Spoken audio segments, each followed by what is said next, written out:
Bonjour, je suis Michel Rommel et je vous présente Profession Podcaster, le podcast sur les coulisses de Studio Flamboyance. Vous voulez savoir comment ça marche une agence de podcast ? Quand on a une actu, Louis Duruflé et moi aimons la partager avec vous. Et surtout, nous allons vous expliquer comment on est parvenu à monter Studio Flamboyance. Il y a quelques semaines, Louis et moi avons été invités par l'ISCOM Lille, c'est une école de communication, à venir animer un challenge podcast pour leurs étudiants en 5e année de leur parcours Créa 360. L'idée, c'était de les faire travailler sur un brief de podcast pour un musée en leur demandant qu'ils nous fassent une proposition, donc un projet de podcast en plusieurs épisodes, mais ils devaient nous produire une démo de 10 minutes qui correspondait donc au premier épisode de leur podcast. Alors je dois rappeler que pour l'immense majorité des étudiantes et des étudiants qu'on a vus cette semaine-là, c'était la première fois qu'ils se confrontaient à la création d'un podcast.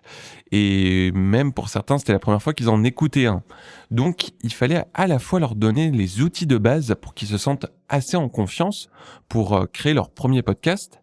Et il fallait aussi les coacher pour qu'ils puissent bâtir des propositions solides. Donc moi, je me suis retrouvé seul avec les groupes pour les 3 premiers jours du challenge et Louis, il m'a rejoint sur les 2 derniers jours. Et je dois dire que c'était une expérience super. Franchement, les étudiants étaient super motivés et créatifs et honnêtement, ils nous ont bluffés. Alors, on savait qu'ils n'auraient pas le temps de faire des productions hyper poussées sur le plan technique, surtout qu'ils n'avaient pas forcément le matériel pour s'enregistrer. La plupart se sont enregistrés sur leur téléphone. Donc, on leur a tout de suite dit que c'était pas là-dessus qu'ils allaient être le plus évalués. Mais malgré tout, il y en a sur les groupes avec lesquels on a travaillé, il y en a pas mal qui nous ont proposé des immersions sonores assez intéressantes et franchement, c'était très chouette. D'autant plus qu'on leur avait donné un sujet qui n'était pas si facile que ça. On leur demandait de créer un podcast pour donner envie aux jeunes Normands d'aller découvrir la collection d'Eugène Boudin. C'est un peintre précurseur de l'impressionnisme au musée d'art moderne du Havre.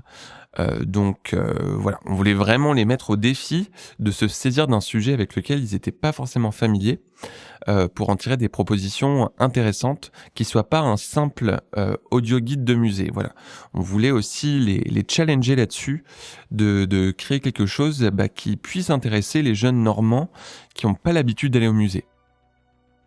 La façon dont on a procédé, c'est qu'en fait, nous, on était là surtout pendant les matinées pour pouvoir les coacher, donc sur les 5 jours de cette semaine. Et on commençait chaque séance avec un mini-cours entre 45 minutes à 1 heure pour voir un petit peu toutes les bases théoriques des étapes de production du podcast. Par exemple, la première journée, on s'est vraiment concentré sur le brief. Donc voilà, quelle était la demande du musée par rapport à ce podcast, quelle était la cible du coup de ce podcast, sous quel format il allait devoir être produit et où est-ce qu'il allait être diffusé notamment. Ensuite, on s'est concentré sur la conception, sur l'écriture, puis ensuite sur l'enregistrement du podcast. Là, c'était une journée donc un petit peu plus intéressante parce que l'idée, c'était que vu qu'ils n'avaient pas tous le même matériel, il fallait leur donner des conseils simples qui puissent appliquer même avec leur téléphone pour garantir une qualité d'enregistrement optimale. C'était par exemple trouver une pièce qui soit le plus insonorisée possible, où il n'y ait pas trop d'écho, garder le téléphone donc près de soi lorsqu'on s'enregistre, mais pas directement face à la bouche pour éviter les POC ou les sons de respiration. Donc voilà, c'était ce genre de petits conseils qu'on leur donnait. Ensuite, on a essayé de leur donner aussi des petits conseils de montage. Ça, c'était un petit peu plus compliqué encore une fois parce que forcément, on travaillait avec des groupes et dans les groupes, tout le monde ne pouvait pas forcément se mettre sur le montage. En général, il y avait une personne par groupe qui s'est mise sur le montage. Et enfin, à la fin, ils devaient nous faire une présentation à l'oral avec un support PowerPoint et en plus leur démo de 10 minutes qu'on a écouté tous ensemble et sur lesquels on les a évalués. Franchement, il n'y a aucun groupe qui a fait de hors-sujet.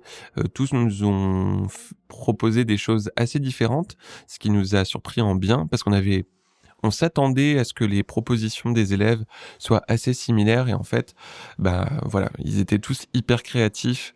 Donc c'était très très chouette de constater ça, que même un sujet qui les avait un petit peu terrifiés au début, voilà, quand je leur ai dit vous avez travaillé sur la collection d'Eugène Boudin, ils savaient pas qui était Eugène Boudin.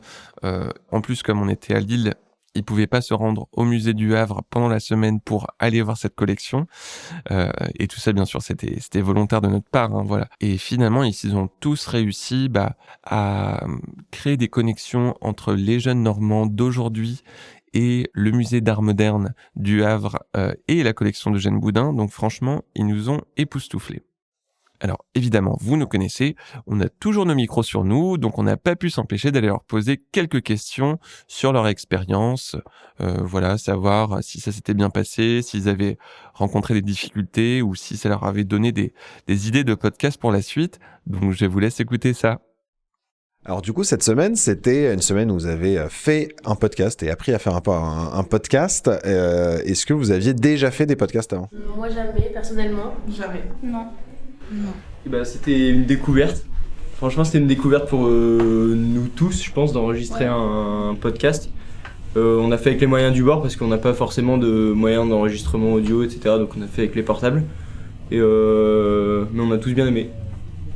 C'était vachement sympa. On n'a jamais fait de podcast, et non, si belle découverte. Et alors, ça a été ? Totalement. Je pense en plus c'est un exercice hyper intéressant. C'est quelque chose qui est de plus en plus en vogue. Il y en a beaucoup qui en ouvrent. Et moi personnellement, je suis genre dire ce serait bien d'avoir un petit podcast et tout. Bon, évidemment, je veux pas parce que j'ai pas grand chose à raconter, mais je trouvais ça hyper cool de faire un exercice. Et en plus, pour une fois, on nous apprenait en même temps à le faire. Et on nous a pas fait un podcast et voilà quoi. Et puis je pense que dans le secteur de la communication, ça va énormément nous apprendre et nous être utile pour plus tard. Parce que c'est ce que j'ai toujours dit, moi ça me fait un peu peur de quand j'ai commencé les études de com il y a 5 ans et maintenant de voir à quel point les tendances vont vite. Et même vous nous disiez la dernière fois, le podcast il y a 7-8 ans, c'était un peu c'était soit inconnu, soit limite presque un peu has-been. Et maintenant, tout le monde écoute que ça. Avant, c'était pas du tout la même chose. Là, il y a vraiment un côté plus artistique qui ressort en fait des producteurs de podcasts et des offres en fait qu'ils veulent faire.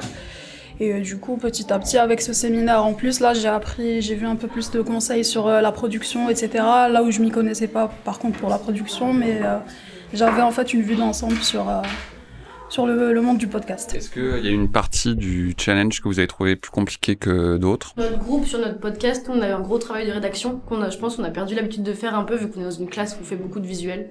Et du coup, c'était hyper intéressant de réapprendre à rédiger, et de rédiger en plus pour être écouté et pas rédiger pour être lu.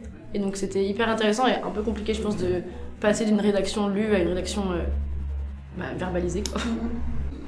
Je suis la voix dans le podcast. Je suis la voix. Mais c'était un travail énorme et complètement inédit de respiration, de pause, dès qu'on entendait, parce que du coup on n'enregistrait pas avec un parfait micro qui coupait tout. Donc en fait, dès qu'on entendait, on devait faire des pauses. Puis après, je faisais attention à ma respiration, beaucoup à la... c'est ouf, comme ça s'apparente presque un peu à du théâtre, je trouve. Et c'est vraiment un exercice qui est génial, je trouve. Et c'est aussi le fait de s'écouter, je trouve, qui était compliqué. On n'a pas l'habitude de s'enregistrer et de s'écouter derrière, et c'était assez compliqué au début, mais à force, on s'habitue, quoi. On s'habitue un petit peu. Si jamais vous deviez produire demain un contenu nouveau, votre podcast, à quoi il ressemblerait ? Il y a tellement de thématiques à aborder qui pourraient nous plaire, je sais pas trop. Je raconterai mes voyages. Moi je sais pas, un truc un peu drôle, sans trop de script, juste discussion avec des sujets. Parce que moi j'écoute un peu de podcasts. Et c'est plus du divertissement, et c'est souvent 2 personnes qui parlent d'un sujet et qui écrivent rien, et juste elles se parlent. Si je devais en faire un, ce serait un peu dans ce genre-là. Mais en vrai, là par exemple, moi j'ai pas d'idée tout de suite, mais je sais qu'au travail d'habitude, j'aurais pas pensé directement à un podcast, et juste avoir travaillé dessus, ça peut m'aider à penser pour certains concepts, à se mettre sur ce genre de choses. Puis ça change, c'est une toute autre expérience. D'habitude, on est souvent habitué à tout ce qui est visuel, vidéo en fait, et on est moins sur tout ce qui est auditif, et c'est vrai que par juste les sons on peut faire passer beaucoup de choses et d'émotions en fait. Voilà, c'était vraiment un groupe d'étudiantes et d'étudiants très sympa et très investis dans ce challenge. Donc c'était vraiment très agréable de travailler avec eux. Encore une fois, c'était une expérience très positive pour moi. Alors malheureusement, Louis n'est pas là aujourd'hui pour cet enregistrement, donc je vais pas témoigner à sa place. Et je dois avouer que cette opportunité qui nous a été proposée par l'ISCOM Lille, c'était aussi un petit défi pour moi, parce que ça faisait longtemps que j'avais pas géré des ateliers de groupe. Alors en fait, moi, je fais du coaching, du tutorat, et je donne des petits cours depuis très longtemps, depuis que je suis étudiant, en fait. J'ai commencé ça à la base comme petite source de revenus supplémentaires. Puis ensuite, c'est quelque chose que j'ai poursuivi dans ma carrière en coachant des stagiaires, d'autres employés. Et du coup, ça faisait quand même longtemps que j'avais pas fait des ateliers de groupe. Donc le premier jour, j'étais un tout petit peu intimidé, surtout que je devais gérer pour ce challenge podcast des groupes en présentiel et en distanciel. Mais toutes ces craintes se sont évaporées dès le premier jour parce que le groupe a été très accueillant, était très motivé et c'est ce qui a rendu cette expérience vraiment très agréable. Merci pour l'écoute de cet épisode, j'espère qu'il vous a plu. Je tiens à remercier l'équipe pédagogique de l'ISCOM Lille, en particulier Élise Millois, Émilie Gontier et Marie David pour leur invitation à participer à ce challenge et pour leur accueil chaleureux. Je veux aussi remercier tous les étudiants et étudiantes en 5e année du parcours Créa 360, dont vous avez pu entendre les voix dans cet épisode. Vous pouvez retrouver toutes les informations concernant Profession Podcasteur sur le site du studio Flamboyance.